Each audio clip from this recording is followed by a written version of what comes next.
Dead leaves rustled beneath my shoes as I remained motionless outside my mother's rear window. My 12-year-old son, Marcus, clutched my fingers so forcefully they ached. Yet nothing matched the agony tearing through my core as I eavesdropped on the two individuals I trusted above all others, dismantling everything I understood about devotion, fidelity, and kinship. "She's completely shattered, Patricia. Constantly weeping, perpetually clingy. I can't endure it any longer." My husband Vincent's words penetrated the fragile glass like a dagger through my soul. My mother's cackle was harsh and merciless. "I warned you against marrying her, didn't I? Always maintained she was too feeble for a man of your caliber. Too damaged."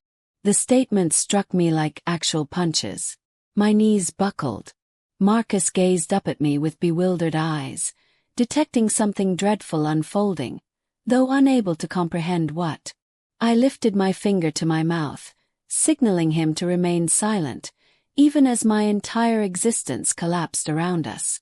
"The settlement from her father's accident made it worthwhile for a period," Vincent went on, his tone nonchalant as if discussing weather patterns. "But now that's nearly depleted. I'm finished pretending to be the devoted husband to someone so worthless. I had to seize the window ledge to prevent collapsing. The settlement. The funds I believed we'd been preserving for Marcus's education. The money intended to guarantee our stability. He'd been exploiting me the entire time." "What's your plan?" my mother inquired. I detected the enthusiasm in her voice, as though she relished this exchange. "I'm leaving her. Taking everything. She's so weak and shattered, she won't even resist. She'll simply weep and accept it like she always does." That's when something within me perished. The fragment of me that still held faith in goodness, in devotion, in family. Yet from those embers something different emerged. Something frigid and methodical. Something that would ensure Vincent and my mother discovered precisely what transpires when you miscalculate a woman who has nothing remaining to forfeit. I guided Marcus away from the window and proceeded quietly to my vehicle, my thoughts already formulating strategies. They assumed I was feeble. They assumed I was shattered. They were about to discover just how mistaken they were. 4 months earlier, I'd been inhabiting what I considered an ideal existence. Well, as ideal as existence could be for someone like me. My name is Julia, and I've devoted most of my 33 years accepting I wasn't adequate for the positive occurrences in my life. The morning that would transform everything commenced like any other weekday. I awakened in our modest 4-bedroom house on Birch Avenue. The identical house Vincent and I had purchased when Marcus was merely 3 years old. The identical house where I assumed we'd age together. Vincent was already awake, bathed, and attired in his green work attire. He supervised a modest landscaping enterprise, and he excelled at it. Everyone in town admired him. He was the variety of man other men aspired to befriend, and women found appealing. I never quite grasped what he perceived in me. "Morning, gorgeous," he said, kissing my temple as I stumbled into the kitchen wearing my worn robe. "Coffee's prepared." I smiled at him, my heart performing that small flutter it had done since our initial date 13 years ago. Even after all this duration, even through all the difficult periods we'd endured, I still felt fortunate to be married to Vincent Torres. "Is Marcus awake yet?" I inquired, pouring myself a cup of coffee and adding the cream Vincent had set out for me. He always recalled small details like that. Or so I assumed. "Still sleeping. I'll wake him in a few minutes." Vincent checked his watch. "I've got that major project starting today. The Henderson property renovation. Might be late tonight." I nodded, accustomed to his extended hours. The landscaping business was unpredictable, especially in a small community like Oakmont.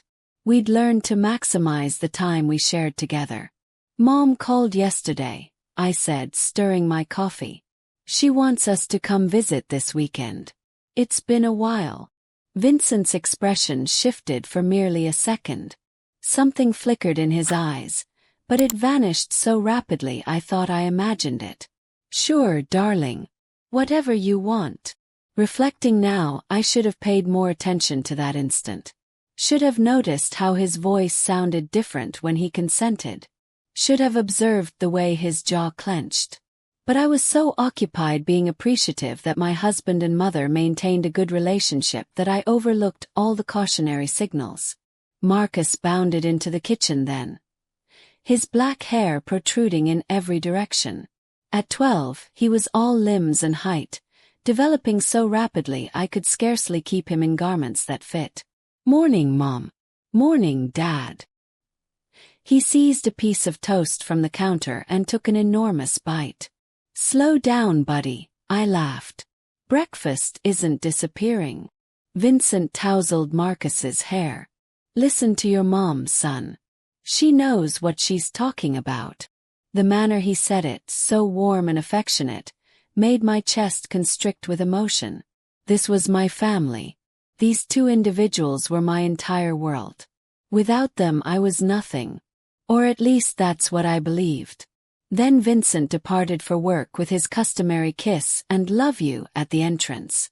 Marcus caught the school bus precisely on schedule, and I settled into my usual routine of tidying the house, completing laundry, and preparing for my part-time position at the local bookstore. I cherished working at the bookstore. It was tranquil and serene, and I got to assist people discover books that might alter their lives the way books had transformed mine. Reading had been my refuge growing up in a house where my mother criticized everything I accomplished. Books demonstrated to me that there were alternative ways to live, alternative ways to exist. My supervisor, Mrs. Brennan, was arranging new arrivals when I arrived. "Good morning, Julia. You're looking well today." Mrs. Brennan was one of the few individuals who made me feel valued. She was in her 60s with compassionate eyes and a gentle manner of speaking that reminded me of the grandmother I'd never possessed. "Thank you, Mrs. Brennan. How was your weekend?" "Lovely, dear. My grandson came to visit. He's about Marcus's age, you know. They should meet sometime." I smiled and nodded, but internally I felt that familiar twist of anxiety. Making arrangements with other families meant risking them perceiving how broken I was. What if Marcus was embarrassed by me? What if the other parents thought I wasn't adequate? The morning passed quietly. I assisted a young mother locate picture books for her infant, helped an elderly woman with research for her family history, and organized the new fiction deliveries. Simple tasks, but they made me feel useful. I was reorganizing the romance section when I overheard Mrs. Brennan conversing with another employee, Linda, by the front counter. "Saw Vincent Torres at the cafe yesterday around midday," Linda was saying. "He was with Patricia Sullivan. Looked pretty intimate if you ask me." My hands froze on the book I was holding. Patricia Sullivan was my mother's name. "Really?" Mrs. Brennan sounded surprised. "I didn't know they knew each other that well." "Oh, they seem to know each other very well," Linda said with that tone people use when they're implying something without stating it outright. My heart started beating faster. There was probably an innocent explanation. Maybe Vincent had encountered my mother somewhere and they decided to have lunch. Maybe they were planning a surprise for me. But something cold settled in my stomach anyway. I attempted to focus on my work for the rest of the day, but Linda's words kept echoing in my mind. Looked pretty intimate if you ask me.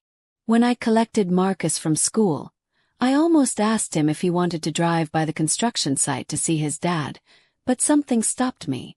A feeling I couldn't quite name. That evening Vincent came home at almost 11. He looked exhausted, his clothes dusty from work. "Sorry, babe. Long day." He kissed my cheek quickly and headed for the shower. "How was the Henderson job?" "Yes. Good. Really good.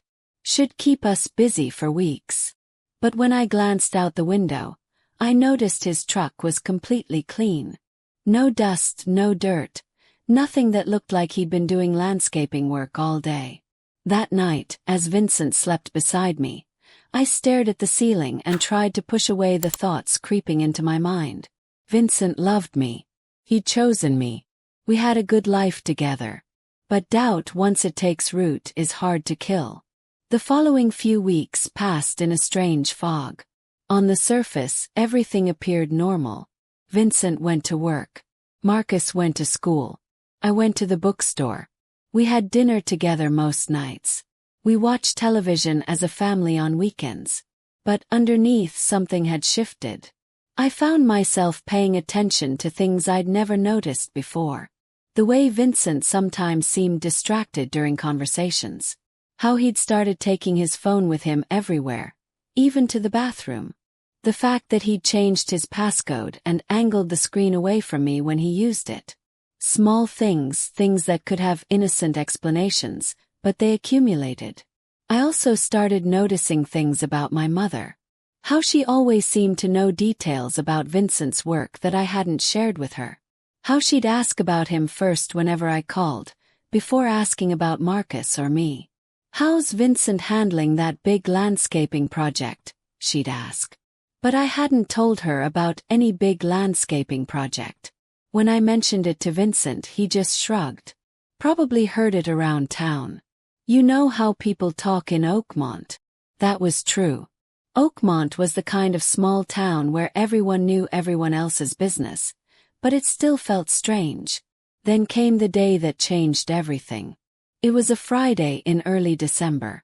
Marcus had a half day at school because of teacher conferences, and I'd taken the afternoon off from the bookstore to spend time with him. "Can we visit Grandma Patricia?" Marcus asked as we sat at the kitchen table sharing a turkey sandwich.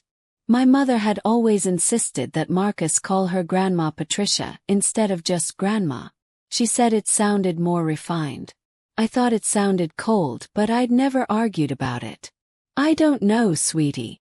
We should call first to make sure she's home." But when I tried calling my mother's house, the phone went straight to voicemail. Her cell phone did the same thing. "Maybe she's out shopping," Marcus suggested. "We could drive by and see if her car is there." My mother lived about 30 minutes away in the house I'd grown up in. A small, tidy place with a garden she was proud of and neighbors she'd known for decades. "All right," I agreed.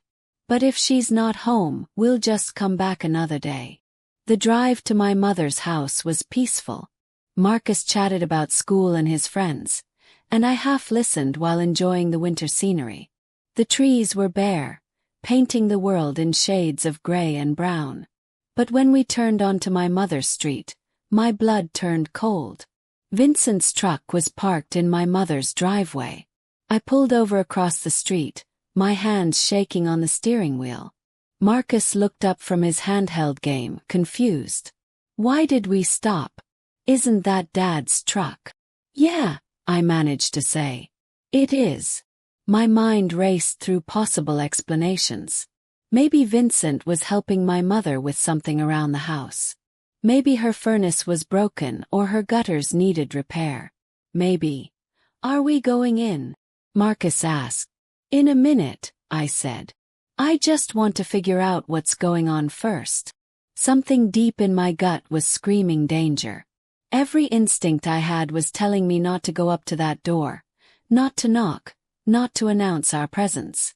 We walked quietly around to the back of the house. My mother's kitchen window faced the backyard, and I knew from years of childhood experience that you could hear conversations inside pretty clearly from that spot. What I heard destroyed my world.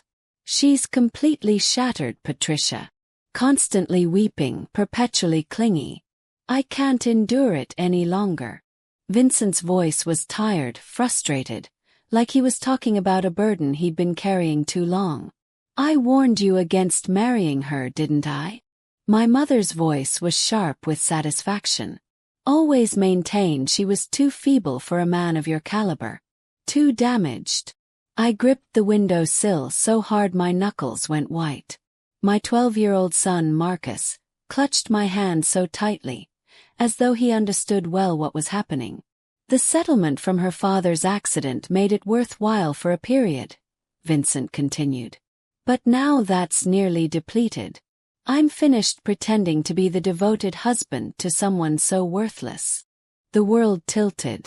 My father had died in a car accident 4 years ago, leaving me a substantial life insurance payout. Money that Vincent and I had supposedly been saving for Marcus's future. Money that was supposed to be our safety net. "What's your plan?" my mother asked, and I could hear the excitement in her voice. "I'm leaving her. Taking everything. She's so weak and shattered, she won't even resist. She'll simply weep and accept it like she always does." They both laughed then. Actually laughed about my pain, my weakness, my trusting nature. "When?" my mother asked. "Soon, maybe after the holidays. I don't want to ruin Marcus's Christmas. The kid doesn't deserve that." "You're too soft," my mother said. "She's been a disappointment since the day she was born. Weak just like her father. At least he had the decency to die and leave her some money." That was when something inside me snapped. Not broke. Snapped like a rubber band stretched too far. My father had been a kind, gentle man who loved books and taught me that I was worthy of love. My mother had spent my entire childhood comparing me unfavorably to other children, telling me I wasn't smart enough, pretty enough, strong enough for anything good. I'd believed her. I'd spent my whole adult life grateful that Vincent had chosen damaged, weak, pathetic me. But now I knew the truth. He hadn't chosen me. He'd chosen my father's money. And my mother hadn't just been critical. She'd been actively working to destroy my self-worth so that when this moment came, I'd be too broken to fight back. I walked back to the car on unsteady legs. Marcus looked up at me with concern. "Mom, are you okay? You look really pale." "I'm fine, sweetie," I said, my voice surprisingly steady. "Change of plans. We're going home." "But what about Dad's truck? Shouldn't we say hi? Dad's busy helping Grandma Patricia with something. We'll see him at home." As I drove away from my mother's house, Marcus chattering in the back seat, my mind was already working, planning, calculating. They thought I was weak. They thought I would just weep and accept whatever they did to me. They were about to learn just how wrong they were. That night, I did something I hadn't done in years. I really looked at myself in the bathroom mirror. The woman staring back at me was 33 years old but looked older, exhausted. Her brown hair was pulled back in the same simple bun she'd worn for the last decade. No makeup because Vincent always said he liked me natural. Clothes that were practical and modest because anything else felt like asking for attention I didn't deserve. I looked exactly like what I was. A woman who had spent her entire adult life trying to be small, quiet, and grateful for whatever crumbs of love people threw her way. But behind my plain brown eyes, something new was burning. Something that had been sleeping for too long. Vincent came home around midnight, same as always. He kissed my cheek, asked about my day, told me about his busy schedule tomorrow. The perfect husband act. That night, after Vincent fell asleep, I got up and went to our home office. We kept all our financial records in a filing cabinet there. Records that Vincent handled completely because I was too emotional to deal with money matters. What I found was worse than I'd imagined. The settlement from my father's death, $175,000 that was supposed to be Marcus's college fund, was almost gone. $60,000 had been moved to an account I didn't recognize. Another $40,000 had been withdrawn in cash over the past 8 months. The rest had been spent on things that made no sense. $25,000 for home improvements that had never happened, $18,000 for business equipment for Vincent's landscaping company, thousands more for expenses I couldn't identify. I sat in that office until dawn, going through every piece of paper, every statement, every receipt, building a picture of exactly how thoroughly I'd been betrayed. By the time the sun came up, I knew 3 things for certain. First, Vincent had been stealing from me systematically for months, probably planning his exit strategy. Second, my mother had been part of it from the beginning. Phone records showed dozens of calls between them, often during times when Vincent had told me he was working. And third, they had severely underestimated me. The next morning, I did something I hadn't done in a very long time. I called in sick to work, not because I was actually sick, but because I had things to do. Important things. After Vincent left for work and Marcus left for school, I drove to the bank. Our bank, where I'd been a customer for 13 years, where the tellers knew me by name. "Good morning, Mrs. Torres," said Michelle, the head teller. "How can I help you today?" "I need to speak with someone about my accounts," I said. "All of them." What I learned in that meeting changed everything. The account I didn't recognize, the one with 60,000 of my money in it, was a joint account belonging to Vincent and my mother. They'd opened it 4 months ago. "This is definitely your signature on the authorization to move funds," the bank manager, Mr. Harrison, explained. "But if you don't remember signing this—" "I remember now," I lied smoothly. "I just wanted to check on the balance." Mr. Harrison looked relieved. Banks hate family disputes, especially when large amounts of money are involved. But I wasn't going to make this the bank's problem. I was going to handle this myself. My next stop was the bookstore, but not to work. I needed to use the computers for research that couldn't be traced back to my home computer. I spent hours learning about divorce law in our state, about asset division and child custody, about what happens when one spouse can prove the other has been hiding money. But more importantly, I learned about a different kind of law. The kind that deals with fraud, embezzlement, and theft. Taking money from accounts without permission, even between spouses, was still theft if it could be proven that the money had been obtained through deception. And I could prove that. By the time I collected Marcus from school, I had the beginnings of a plan. Not just to get my money back, but to make sure Vincent and my mother paid for what they'd done to me. But I had to be smart about it. They thought I was weak and emotional. That was going to be my greatest advantage. "How was school today?" I asked Marcus as we drove home. "Good. We're learning about World War II in history class. Did you know that sometimes spies pretended to be on one side while they were actually working for the other?" Out of the mouths of babes. "That's very interesting, sweetie. Sometimes the best way to win a conflict is to let your enemies think they've already won." That night, I cooked Vincent's favorite dinner. Beef stew with potatoes and carrots. I wore the blue dress he'd complimented me on our anniversary. I smiled and laughed at his jokes and asked about his day with genuine seeming interest. "You seem happy tonight," he said, reaching over to squeeze my hand. "I am happy," I said. And it wasn't entirely a lie. For the first time in months, I had a purpose, a plan, a reason to get up in the morning. "I was thinking," I continued, "maybe we should have my mother over for dinner this weekend. It's been a while since we all spent time together." Something flickered in Vincent's eyes.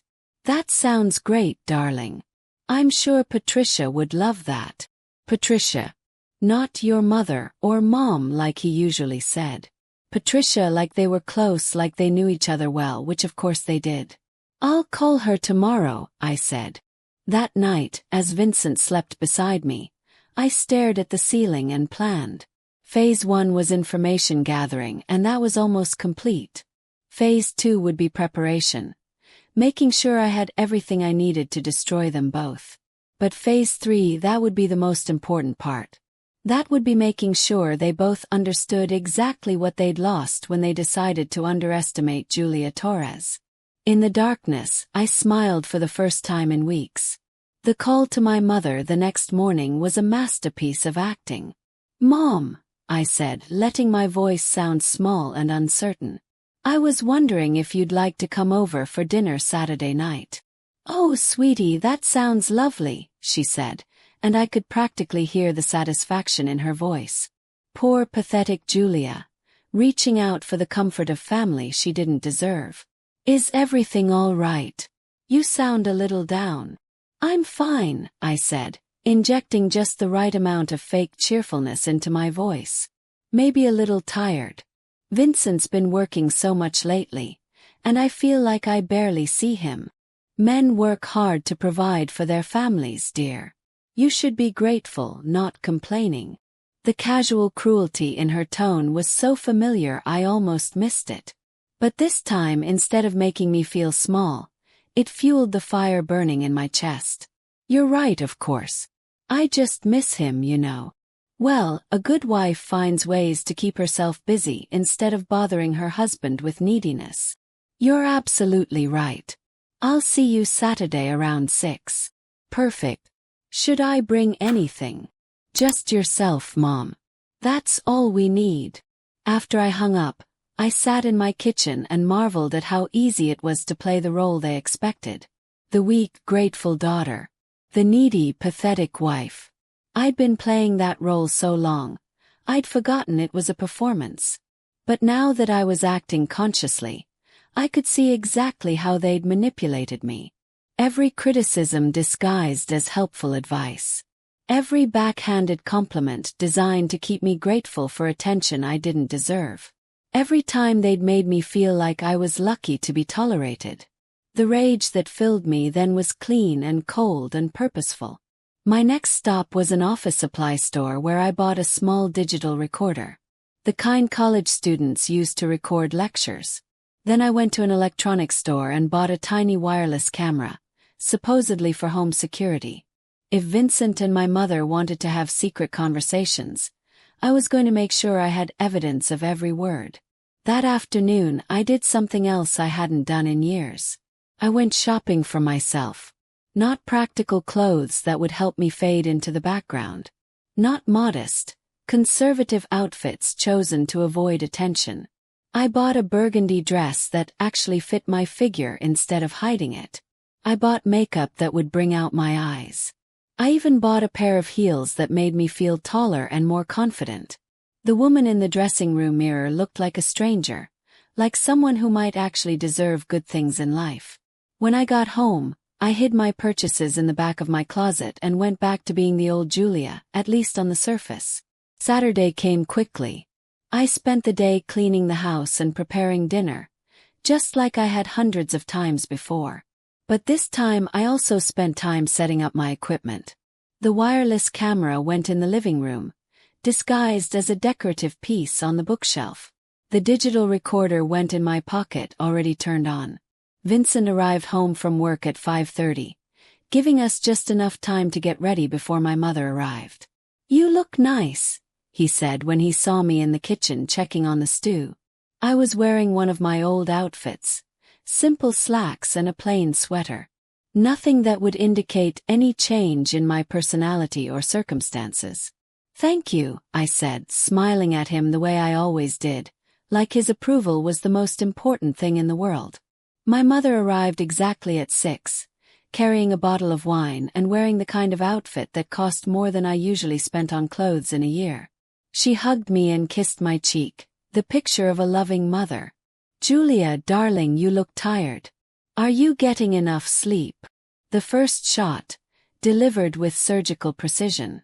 A criticism disguised as concern, designed to make me feel self-conscious and inadequate. "I'm fine, Mom. Just busy with Marcus and work and everything."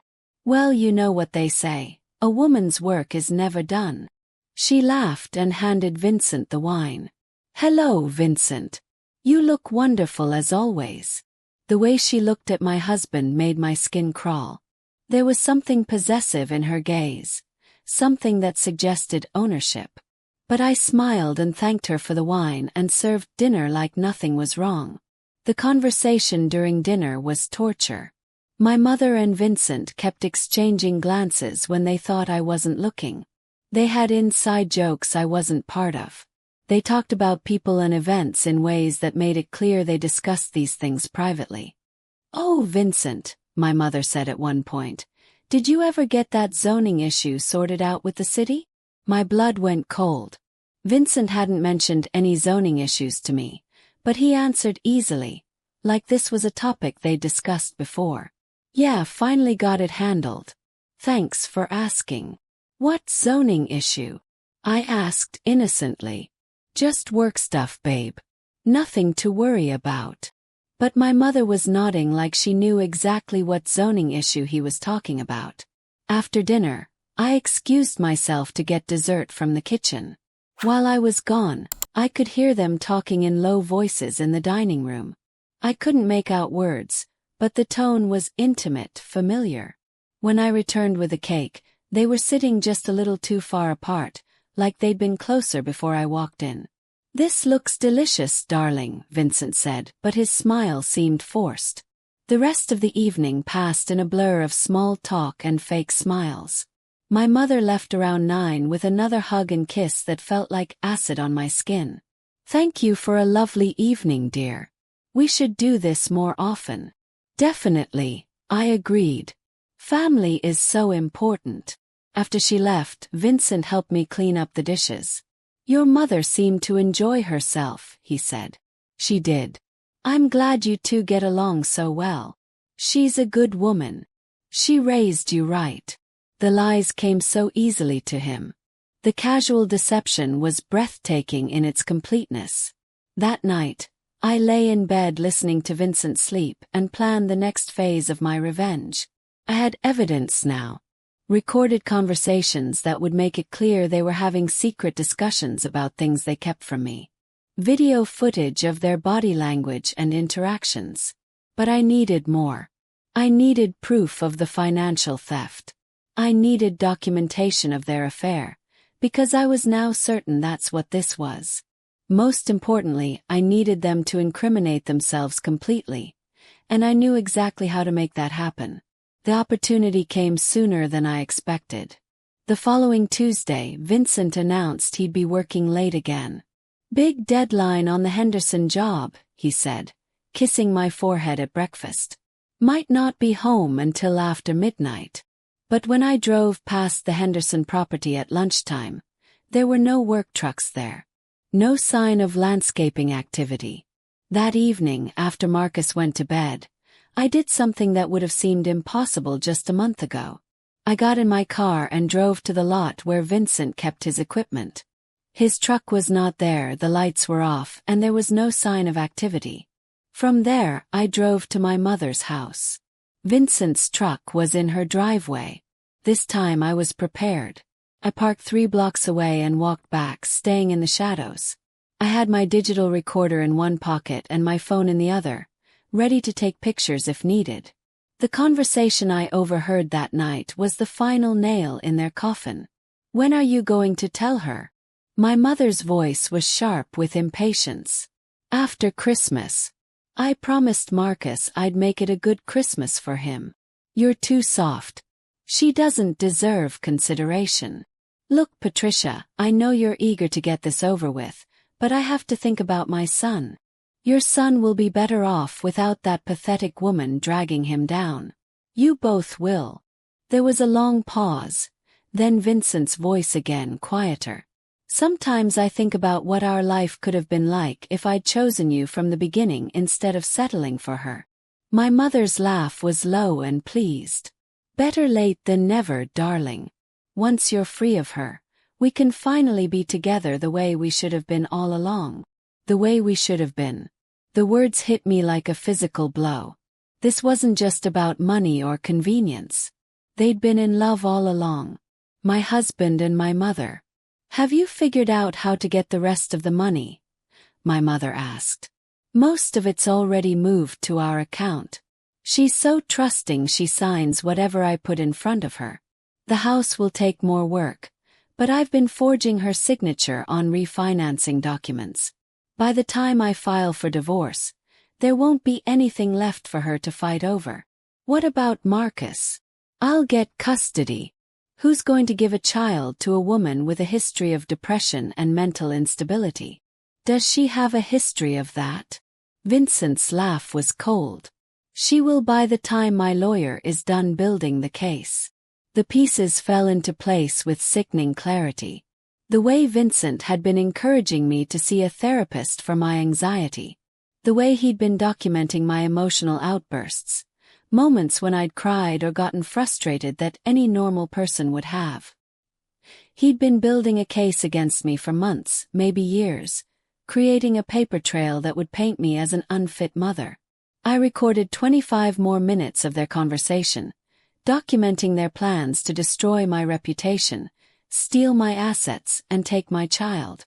By the time I crept away from that house, I had enough evidence to bury them both. But I wasn't done yet. The next morning I made 3 phone calls. The first was to a divorce lawyer in the next county over. Someone Vincent wouldn't know, who wouldn't have any connection to our local community. I need to document spousal financial fraud and plan a divorce strategy, I told her. And I need absolute confidentiality until I'm ready to proceed. The lawyer, a sharp woman named Angela Chen, agreed to meet with me that afternoon. The second call was to a private investigator Angela recommended, someone who specialized in adultery cases and financial crimes. The third call was to my bank, but not to Mr. Harrison, to his supervisor, a woman named Denise Parker, who handled fraud cases. I believe my husband has been forging my signature on financial documents, I told her. I need to document this, but I don't want him to know I'm investigating yet. Denise was professional and sympathetic.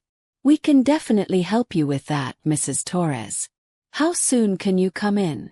By Wednesday afternoon, I had a paper trail documenting every illegal thing Vincent had done with our money. I had photographs of him at my mother's house when he was supposed to be working. I had recorded conversations proving their affair and their plans to destroy me. I also had a court-ordered freeze on all our accounts scheduled to go into effect the moment I filed for divorce. But I still wasn't ready to play my hand. I wanted them to dig their hole even deeper. Thursday evening, I cooked Vincent's favorite dinner again. This time I was wearing the new burgundy dress I'd bought, along with the makeup that brought out my eyes. He noticed immediately. "Wow, you look amazing tonight. What's the occasion? Do I need an occasion to look nice for my husband?" I asked, smiling at him in a way that would have been genuine a month ago. During dinner, I brought up something that made his face go pale. "I was thinking," I said casually, "maybe we should plan a vacation for Christmas. Somewhere warm. Marcus has never seen the ocean." "That sounds expensive," Vincent said carefully. "Oh, I don't think money will be a problem. I talked to my dad's insurance company today, and they said there might be additional benefits I didn't know about. Something about compound interest on delayed payouts." The lie rolled off my tongue so smoothly it surprised me, but the effect on Vincent was immediate and satisfying. He nearly choked on his wine. "Really? How much are we talking about?" "They're not sure yet. Could be another 60,000, maybe more. They're going to call me next week with the final numbers." Vincent's face went through a series of expressions: surprise, greed, calculation, and finally something that looked like panic. That's wonderful, darling. Really wonderful." But I could see the wheels turning in his head. If there was more settlement money coming, he'd want to get his hands on it before he left me, which meant he'd have to delay his timeline, which meant I had more time to prepare my final blow. That night, after Vincent fell asleep, I heard him get up around 2. I listened through the crack in our bedroom door as he made a phone call from the kitchen. "Patricia, yeah, it's me. We have a problem." I crept to the top of the stairs, recording device in hand. "She says there's more settlement money coming. Another 60 grand. No, I don't think she suspects anything. She's too stupid to put it together. We might have to wait longer than planned." No. "But if we move too fast and miss out on that money?" His voice faded as he walked further into the kitchen. But I'd heard enough. They were going to delay destroying me until they could steal even more money that didn't exist. Perfect. The next 3 weeks were the hardest of my life. Not because of what Vincent and my mother were doing to me. I was past caring about their betrayal. The hard part was pretending to be the same weak, grateful woman they expected while I prepared to destroy them both. Every morning, I woke up and put on the mask of old Julia. Humble, anxious, grateful for any scrap of attention or affection. I cooked Vincent's favorite meals, asked about his day with genuine seeming interest, and made sure Marcus never suspected anything was wrong. But underneath I was a woman transformed. I spent my lunch hours meeting with lawyers and investigators. I documented every lie, every theft, every moment of betrayal.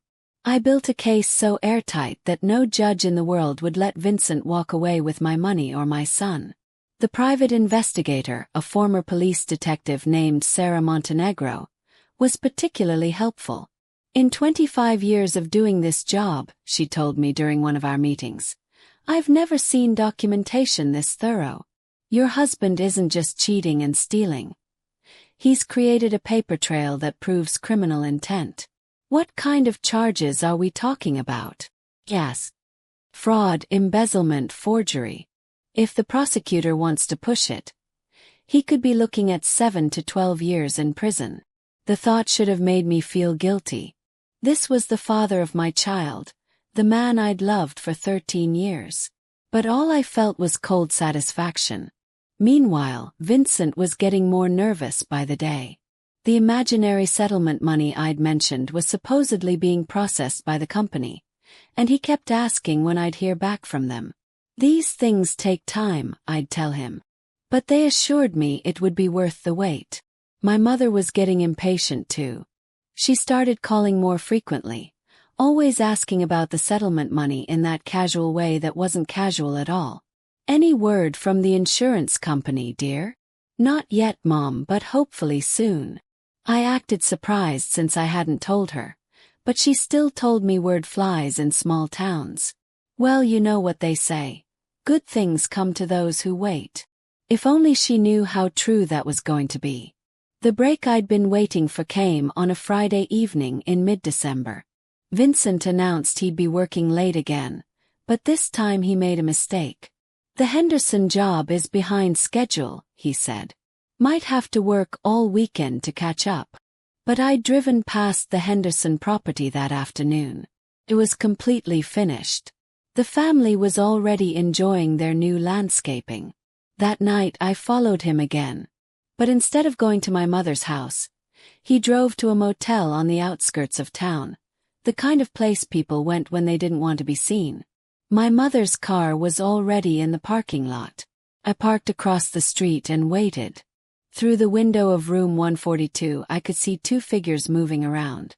I couldn't make out details, but I didn't need to. The private investigator had given me a camera with a telephoto lens, and I used it to document everything. Vincent's truck in the motel parking lot. My mother's car next to it.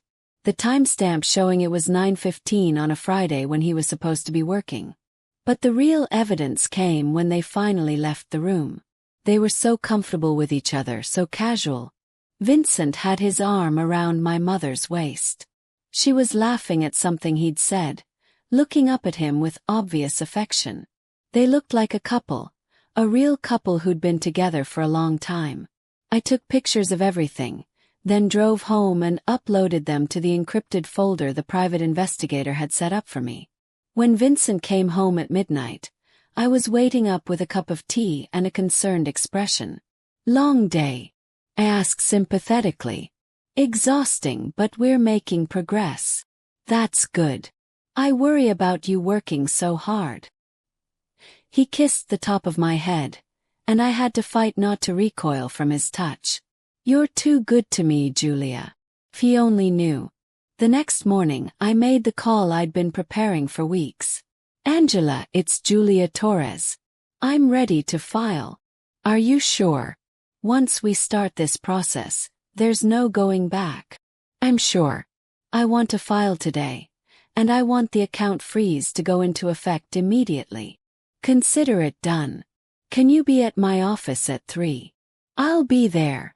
Before I left for the lawyer's office, I did one last thing. I called the landscaping company Vincent claimed to be working for and asked to speak with the project manager of the Henderson job. Henderson job. The man sounded confused. That job was finished 3 weeks ago. Been completed since early December. Oh, I'm sorry. I must have misunderstood. My husband, Vincent Torres, said he was working there this week. Vincent Torres. We don't have any jobs running this week. Slow season, you know. The final piece of the puzzle clicked into place. Vincent didn't just work for a landscaping company. He owned a small one. But business had been slow, and instead of telling me the truth, he'd been pretending to have steady work while he stole my money and planned his escape. At 3, I sat in Angela Chen's office and signed papers that would destroy my husband's life. The account freeze goes into effect at close of business today, she explained. He won't be able to access any of the joint accounts or the money he moved to his account with your mother. What about the house? Since you can prove he forged your signature on the refinancing documents, those transactions are void. The house stays in your name. And custody of Marcus. Angela smiled grimly.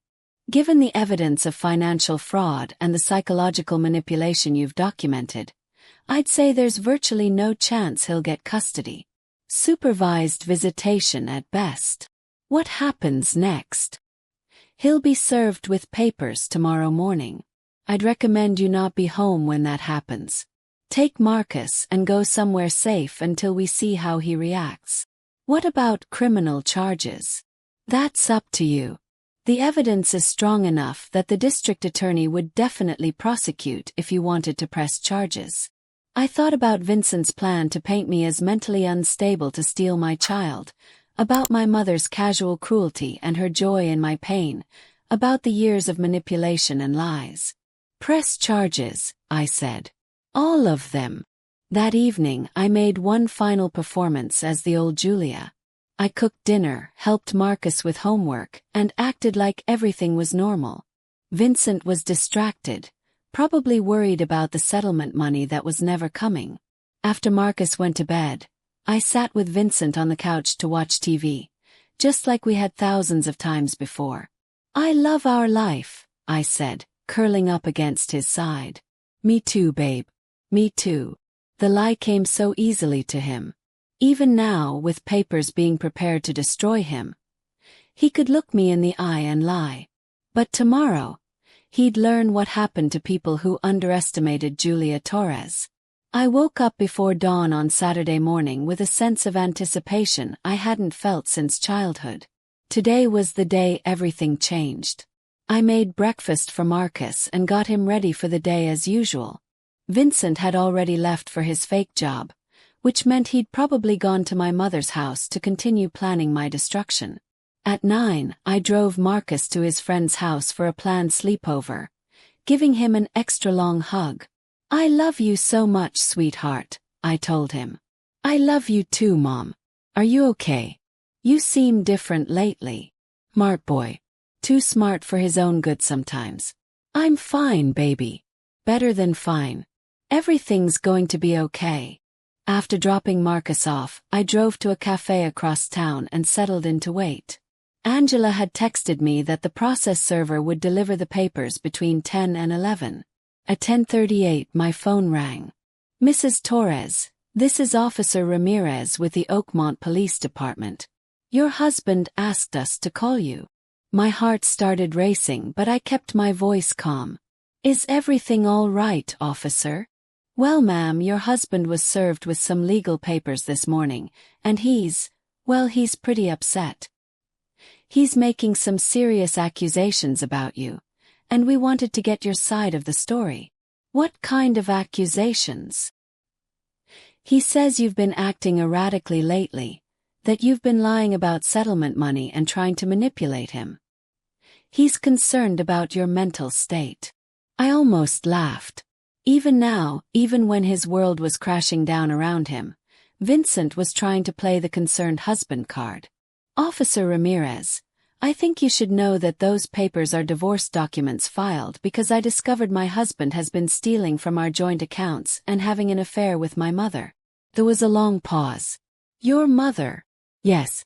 I have extensive documentation of both the financial fraud and the affair. I'd be happy to share it with you if needed. Ma'am, would you be willing to come down to the station to give a statement? Of course. I'll be right there. The police station was a 15-minute drive from the cafe. When I walked in, I could hear Vincent's voice echoing from somewhere in the back of the building. She's been acting crazy for weeks. This is all in her head. She's making things up. Officer Ramirez met me at the front desk. He was a middle-aged man with kind eyes and a professional demeanor. Mrs. Torres, I'm Carlos Ramirez. Thank you for coming in. He led me to a small interview room where I spent the next hour laying out my entire case. The financial records showing Vincent's theft, the photos of him at the motel with my mother, the recordings of their conversations planning my destruction. Officer Ramirez's expression grew more serious with each piece of evidence I presented. Mrs. Torres, this is extensive. You've been documenting this for weeks. I wanted to make sure I had everything I needed to protect my son and myself. What you've shown me here, this constitutes criminal fraud, possibly embezzlement. Are you prepared to file charges? Yes, I am. What about your mother? She's clearly involved in this too. I want charges filed against her as well. Officer Ramirez nodded. We'll need to interview both of them separately. Your husband is still here, but we'll need to bring your mother in. She's probably at her house or at the motel where they've been meeting. We'll find her. In the meantime, is there somewhere safe you can stay? Mr. Torres is. Well, he's not taking this well. I thought about Marcus, who would be at his friend's house until tomorrow. About the house that was legally mine but might not feel safe anymore. I'll figure something out. Officer Ramirez handed me his card. Call me if you need anything. And Mrs. Torres, what you did here, documenting everything so thoroughly, that took real courage. Courage. It was the first time in my adult life anyone had called me courageous. I left the police station and drove to a hotel across town. Nothing fancy, just a clean, safe place where I could figure out my next steps. My phone had been buzzing with calls and texts all day. Some from Vincent, ranging from angry to pleading to threatening. Some from my mother, mostly variations on, how could you do this to your own family? But the call that mattered came at 7 that evening while I was eating takeout and watching the news. Mrs. Torres, this is Officer Ramirez. We've arrested both your husband and your mother. They're being charged with fraud, embezzlement, and conspiracy to commit financial crimes. What happens now? They'll probably be released on bail tomorrow, but they'll have restraining orders against them. They won't be allowed to contact you or Marcus directly. What about the money they stole? The district attorney is confident we can recover most of it. The account they moved it to has been frozen, and we're working on tracing the cash withdrawals. After I hung up, I sat on the hotel bed and tried to process everything that had happened. This morning, I'd been married to a man I thought I loved, living in a house I thought was safe, part of a family I thought was real. Tonight, I was separated, my husband and mother were in jail, and my whole life had been revealed as an elaborate lie. But for the first time in years I felt free. The next day, I picked up Marcus from his friend's house and told him everything, age-appropriately but honestly. He took it better than I expected. Are we going to be okay? He asked. I pulled my son into my arms and held him tight. We're going to be better than okay, baby. I promise you that. The trial took place 8 months later in the summer. By then, Marcus and I had settled into our new life in a small condo across town. It wasn't as big as our old house, but it was ours in a way that house had never been. I'd gone back to work at the bookstore full-time, and Mrs. Brennan had been incredibly supportive through everything. The whole town had heard about the scandal, of course. In a place like Oakmont, news like that spreads faster than wildfire. But instead of the judgment and pity I'd expected, most people were surprisingly supportive. Other women came forward with their own stories of Vincent's inappropriate behavior over the years. Men from the landscaping industry revealed that Vincent's business had been failing for months before he started stealing from me. Even more surprising, several people mentioned that they'd never liked my mother, that they'd always thought there was something cold about her. She always acted like she was better than everyone else, Mrs. Brennan told me one afternoon, like she was doing the world a favor by existing. The trial itself was almost anticlimactic. The evidence was so overwhelming that both Vincent and my mother ended up taking plea deals rather than face a jury. Vincent got 4 years in prison for fraud and embezzlement. My mother got 2 years for conspiracy and her role in the scheme. I was in the courtroom when they were sentenced. Vincent looked at me with a mixture of anger and what might have been regret. My mother looked at me like I was a stranger she'd never seen before. Neither of them had ever apologized. The financial recovery took longer, but Angela Chen proved to be worth every penny I paid her. We recovered almost all of the stolen money, plus damages. The house sold quickly, and with the settlement money Vincent hadn't been able to steal, Marcus and I found ourselves more financially secure than we'd ever been. But the money wasn't the real victory. The real victory was what I'd become in the process of fighting for it. The day after the sentencing, I did something I'd never done before. I went to a salon and asked for a complete makeover. I want to look like someone who can't be messed with, I told the stylist, a young woman named Kayla with pink streaks in her hair and kind eyes. When she was finished, the woman looking back at me from the mirror was confident, strong, and beautiful.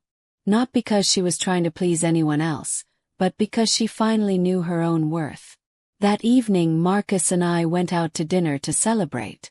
Nothing fancy, just the Italian restaurant downtown. But it felt like the most important meal of my life. "You look different, Mom," Marcus said over his pasta. "Different how?" "Happier. Like you're not afraid of anything anymore." "I'm not afraid," I realized as I said it. For the first time in my life, I'm not afraid. "Are you glad we don't live with Dad anymore?" It was a hard question, but I answered honestly. "I'm sad that your dad made the choices he made. But I'm glad we got away from him before those choices hurt us even more." "Are you going to get married again someday?" I laughed. "I don't know, sweetheart. Maybe. But if I do, it'll be to someone who thinks I'm amazing just the way I am." "You are amazing, Mom. You're the strongest person I know." Coming from my 12-year-old son, those words meant more than any compliment I'd ever received. 9 months after the trial, I got a letter in the mail. The return address was the Women's Correctional Facility where my mother was serving her sentence. I almost threw it away without opening it, but curiosity got the better of me. "Julia, I've had a lot of time to think about what happened, and I realize now that I was wrong. Not just about the money but about everything. I was wrong about you. You were never weak or pathetic or any of the other things I said. You were just trusting and I took advantage of that trust. I was wrong about Vincent too. He was never good enough for you, and I should have seen that from the beginning instead of encouraging him to hurt you. But mostly I was wrong about myself. I thought I deserved better than the life I had. And I convinced myself that taking what you had would make me happy. Didn't. It just made me a person I don't recognize. I don't expect you to forgive me. I don't deserve forgiveness. But I wanted you to know that you were right to fight back. You were right to protect yourself and Marcus. You're stronger than I ever gave you credit for. Stronger than I ever was. I'm sorry, Julia. For everything. Patricia." I read the letter twice, then folded it carefully and put it in my desk drawer. Not because I was ready to forgive her. I wasn't sure I'd ever be ready for that. But because it was proof that sometimes even the worst people can recognize the truth when they're forced to face it. A year after the trial, Marcus and I moved into a new house. Nothing too big or fancy. Just a comfortable place with a garden where I could grow the herbs I'd always wanted to try. I'd been promoted to store manager after Mrs. Brennan retired, and I loved the work more than ever. I'd also started teaching reading classes for adults in the evening, helping people learn to read who'd never had the chance. One of my students was a woman named Elena who'd left an abusive marriage with 3 young children. She reminded me of myself before I'd learned to fight back. "I don't know how to be strong," she told me one evening after class. You already are strong, I told her. You left. That was the hardest part. Everything else is just learning new skills. Did you always know how to stand up for yourself? I laughed. Elena, 1 year ago, I would have apologized for breathing too loudly. Strength isn't something you're born with. It's something you build one decision at a time. What was your first decision? I thought about that day at my mother's window, listening to Vincent and my mother plan my destruction. The moment when something inside me had finally said enough. I decided I was worth fighting for, I said. Everything else came from that. 6 years have passed since that December day when my world shattered. Marcus is 18 now, tall and confident, and nothing like the broken woman I used to be. He's never asked to visit his father in prison, and I've never pushed the issue. Vincent was released after serving 3 years of his sentence. He moved to another state and has never tried to contact us. I heard through mutual friends that he's working landscaping again, living in a small apartment, trying to rebuild his life. My mother was released after 18 months. She moved to Arizona to live with her sister, and we haven't spoken since she left. I'm not sure we ever will again, and I've made my peace with that. People sometimes ask me if I regret what I did, if I think the revenge was worth destroying my marriage and sending my mother to prison. The answer is always the same. I didn't destroy my marriage. Vincent did that the moment he decided to steal from me and betray me with my own mother. I didn't send my mother to prison. She did that by choosing to participate in a criminal conspiracy against her own daughter. All I did was refuse to be a victim. The woman I am now would be unrecognizable to the woman I was 6 years ago. I run the bookstore with confidence and authority. I own my own home. I've traveled to places I never thought I'd see. Barcelona, Dublin, Athens. Sometimes alone, sometimes with Marcus, always with the knowledge that I can take care of myself wherever I go. I've dated a little, but I'm in no hurry to remarry. I like my independence too much, and I've learned to be very careful about who I let into my life. Any man who wants to be with me has to earn that privilege. Most importantly, I've raised a son who respects women and understands that real strength comes from protecting people who can't protect themselves, not from taking advantage of them. Marcus will leave for university next year, and for the first time in my life, I'm excited about being alone. Not because I don't love my son, but because I finally know who I am when no one else is around. I'm a woman who fought back when the world tried to break her. I'm a woman who discovered that she was never as weak as everyone told her she was. I'm a woman who learned that the best revenge is not just surviving, but thriving. Sometimes late at night when I can't sleep, I think about that moment behind my mother's kitchen window. The moment when I heard the 2 people I loved most planning my destruction. It was the worst moment of my life. It was also the moment I started becoming the woman I was always meant to be. They thought they were destroying me. Instead, they set me free. And that's a gift I'll spend the rest of my life being grateful for.